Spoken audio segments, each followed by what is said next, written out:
අද වීඩියෝ එක මම ඔයගොල්ලන්ට ගේන්නේ මල්චින් වලින්. ඒ කියන්නේ අපි මල්ච් එක මම කලින් කතා කරුවා මල්ච් එක කියලා. අපි වගාවක් කරද්දී අපිට සිද්ධ වෙනවා මේ මල්ච් වලන්න පාත්‍ය සකස් කරගන්න. මේ පාත්‍ය කොහොම සකස් කරගන්න කියන එක පිළිබඳව තමයි අද මම මේ පොඩි වීඩියෝ එක ගේන්නේ ඔයගොල්ලන්ට.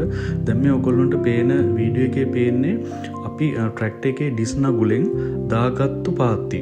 ඩිස් එකේ එක තැටියක් ගලවලා තනි තැටියෙන් විතරක් අපි දානවා රෝද දෙකේ ප්‍රමාණයට අපි යනවා මේ වගේ පස් ගොඩලි වගේ හදා ගන්නවා. එක දිගට පාත්තියක් වගේ වෙන්න දෙපැත්තෙන්ම ඩිස් එක ගිහිල්ලා මැදට වැටෙන විදිහට අපි මුලින්ම එකතු කරගන්නවා පස් ටික.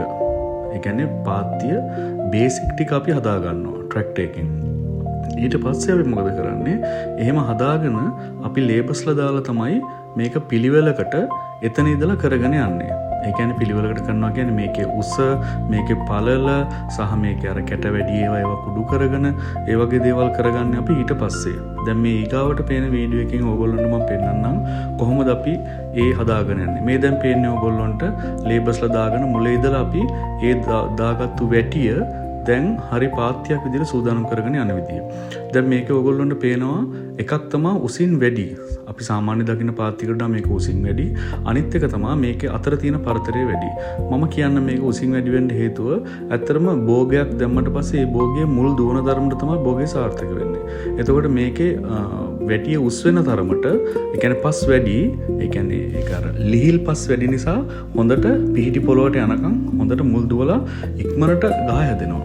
අනිත් එක තමයි උසට දැම්මට පස්සේ මේකේ මැද කානුවේ වල වගේ කානුව හොඳට එනවා. ඒ කියන්නේ වතුර බැහැලා යන්න පුළුවන් හැකියාව වැඩි වෙනවා.